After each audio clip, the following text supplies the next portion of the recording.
Hi guys, आपका स्वागत है आपके अपने YouTube channel vision pollution control and compliance में। आज की वीडियो में हम बात करेंगे इन्वायरमेंटल कंपनसेशन, जिसको हम ईसीबी बोलते हैं। तो जो इन्वायरमेंटल कंपनसेशन है, ये एक पॉलिसी इंस्ट्रूमेंट है for the protection of environment और ये काम करता है पॉल्यूटर पे प्रिंसिपल के ऊपर। एनजीटी ने एम्पावर किया हुआ है डीपीसीसी को to assess and recover compensation of damage to the environment, और इससे जो भी पैसा इकट्ठा होता है, जो इन्वायरमेंटल कंपनसेशन इम्पोज करने के बाद जो भी पैसा इकट्ठा होता है उसको प्रोटेक्शन ऑफ एनवायरनमेंट की प्रोटेक्शन में लगाया जाता है। अभी देख लेते हैं किस किस केस में इन्वायरमेंटल कंपनसेशन इम्पोज किया जाता है किसी भी इंडस्ट्री के ऊपर। पहली condition, discharge in violation of consent condition. जो डिस्चार्ज के नॉर्म में अगर प्रिस्क्राइब्ड स्टैंडर्ड से ऊपर चले जाते हैं तो उस केस में इम्पोज होता है ईसी। दूसरा, not complying with direction issued. अगर क्लोजर का डायरेक्शन आया हुआ है तो आपको या फिर इंडस्ट्री को उसी टाइम से इंडस्ट्री अपनी बंद करनी होती है, नहीं तो उसके बाद से जब तक वो चलाता है उस टाइम के दौरान ईसी इम्पोज किया जाता है। तीसरा, intentional avoidance of data submission and manipulation by tampering the OCEMS. OCEMS online continuous emission monitoring system या फिर effluent monitoring system है, जो कि आपका emission control system जो लगा है उसके स्टैंडर्ड्स, क्या आउटलेट पे स्टैंडर्ड्स हैं वो फॉलो हो रहे हैं कि नहीं हो रहे, उसकी ऑनलाइन डेटा प्रोवाइड करता है डीपीसीसी को या फिर सीपीसीबी को। तो उसके डेटा में अगर सबमिशन गलत कर रहे हैं इंटेंशनली तो वहाँ पे ईसी इम्पोज हो सकती है।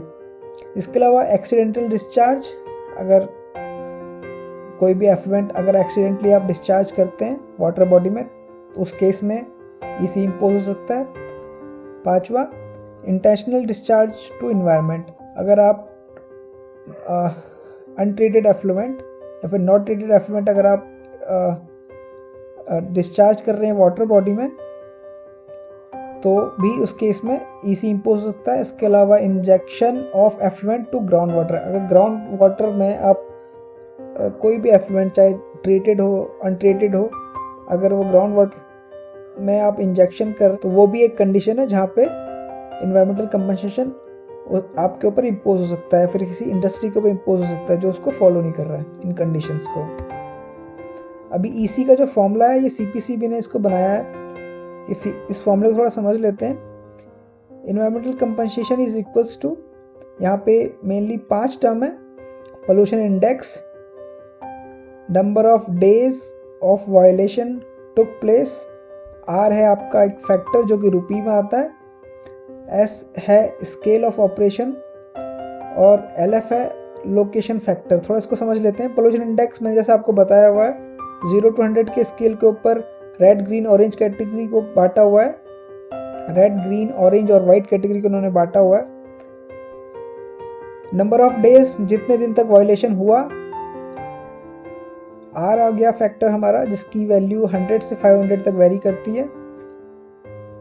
स्केल ऑफ ऑपरेशन, अब ये 3 स्केल में ऑपरेशन हो सकता है, या तो माइक्रो स्केल होगा या तो स्मॉल स्केल या फिर लार्ज स्केल। तो इसकी वैल्यू 0.5 से आपकी 1.5 तक वेरी करती है एस की वैल्यू। और लोकेशन फैक्टर ये डिपेंड करता है कि वहाँ पे पॉपुलेशन की डेंसिटी क्या है, उसके ऊपर ये फैक्टर आपका वेरी करता है। इसकी वैल्यू 1 to 2 चली जाती है। अभी एग्जांपल देख लेते हैं कि पर डे कितना एनवायरमेंटल कंपनसेशन इम्पोज हो सकता है किसी भी इंडस्ट्री के ऊपर। पर डे का हम कैलकुलेशन करने की कोशिश करते हैं। यहाँ पे जैसे कि कैटेगरी आ गई red, orange, green. Red category में हमको पता है कि 60 एंड अबव पोल्यूशन इंडेक्स है, वहीं ऑरेंज कैटेगरी में 41 to 60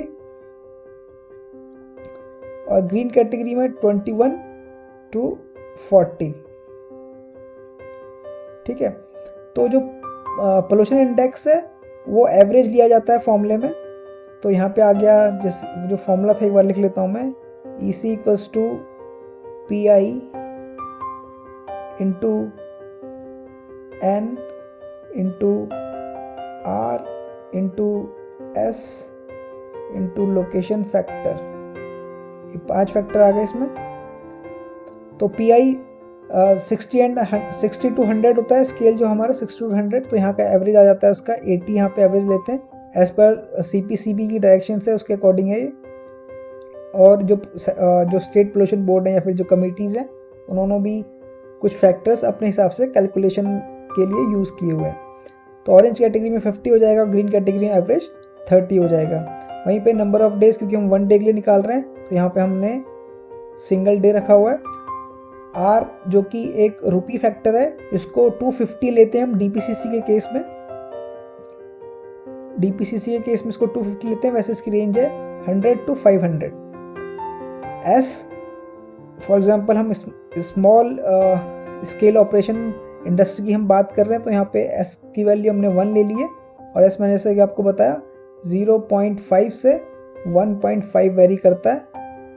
और लोकेशन फैक्टर, क्योंकि दिल्ली की जो डेंसिटी है पॉपुलेशन डेंसिटी, उसके बेसिस पे डीपीसीसी लोकेशन फैक्टर को 2 लेके चलती है। अगर आप इन सबको मल्टीप्लाई करेंगे तो जो रेड कैटेगरी में है, रेड कैटेगरी में आपकी 1 डे का जो इन्वायरमेंटल कंपनसेशन आता है वो 40,000 बन जाता है। वहीं ऑरेंज कैटेगरी में 25,000 और ग्रीन कैटेगरी में 15,000। अगर ये आपका जो एस की वैल्यू है, अगर आप स्मॉल स्केल में हैं या फिर माइक्रो स्केल में हैं, माइक्रो स्केल में आ जाते हैं तो यहाँ पे एस की वैल्यू आपकी हो जाती है 0.5। तो वहीं पे आपका जो ये EC कैलकुलेट होके आता है वो डिवाइड बाई 2 हो जाएगा। तो 40 का 20, 25 का 12.5 और 15 का 7.5। अभी जो EC वायलेशन है, ग्रैब की डायरेक्शन अगर वायलेट करते हैं तो उसमें कितना EC इम्पोज हो सकता है किसी इंडस्ट्री के ऊपर। ये ग्रैब होता है ग्रेडेड रिस्पॉन्स एक्शन प्लान। जैसे कि आपकी ग्रैब की डायरेक्शन के अकॉर्डिंग अभी DG सेट बंद करने की डायरेक्शंस आई हुई हैं। ये 15 अक्टूबर से DG सेट बंद है हमारे, 15 अक्टूबर 20 से DG सेट बंद है। ऐसी ग्रैब की डायरेक्शंस आती रहती हैं विंटर्स में। तो अगर यहाँ पे हम बात कर रहे हैं एक्टिविटी की, ये हमारा आ गया स्टेट ऑफ एयर क्वालिटी। जिस एरिया में या फिर जिस इंडस्ट्री में वहाँ पे जो एयर क्वालिटी है वो कितनी है, फिर EC कितना इम्पोज होगा उसका अमाउंट। तो अगर इंडस्ट्रियल एमिशन है, अगर जो एयर क्वालिटी सीवियर है, जो कि एयर क्वालिटी इंडेक्स के ऊपर डिपेंड करता है हमारा quality, state of air quality 1 crore. ऐसे ही अगर मॉडरेट है तो 10 लाख। अब कंस्ट्रक्शन साइट्स के ऊपर जो है वो भी सेम फॉलो करता है, 1 crore for severe and emergency case में 1 करोड़, और 25 लाख वेरी पुअर कंडीशन, जब आपकी जो AQI very poor condition show करता है। अभी देख लेते हैं विजन PCC की सर्विसेज क्या क्या है। हम सभी कैटेगरी में हम एप्लीकेशन फाइलिंग करने में आपको असिस्ट करते हैं, पूरी एप्लीकेशन फाइल करते हैं, चाहे white, green, orange, red, certificate का फॉलोअप, इसके अलावा जो भी डायरेक्शंस या फिर नोटिस आते हैं DPCC से उसके रिप्लाई, इसके अलावा authorisation applications, hazardous waste, plastic waste registration, biomedical waste authorisation, import export of waste authorisation, इसमें भी ऑनलाइन एप्लीकेशंस और फॉलोअप। इसके अलावा जो वाटर पोल्यूटिंग और जो एयर पोल्यूटिंग एक्टिविटीज़ हैं उसमें प्रॉपर कंप्लाइंस क्या यूज़ होना है, हजार्डस वेस्ट अगर जनरेटिंग एक्टिविटी है तो क्या कंप्लाइंस फॉलो करना है, और जो इंस्ट्रूमेंट इंस्टॉल होगा उसकी क्या स्पेसिफिकेशन होनी चाहिए, क्या उसके आउटलेट के स्टैंडर्ड्स होने चाहिए, इसमें भी हम पूरा असिस्ट करते हैं। तो हमसे जुड़ने के लिए आप हमको कांटेक्ट कर सकते हैं vision.pcc@gmail.com पर, या फिर इसके अलावा आप हमको व्हाट्सएप भी कर सकते हैं हमारे दिए हुए नंबर पर। हमको सब्सक्राइब करें। आज इतना ही। Thank you for watching.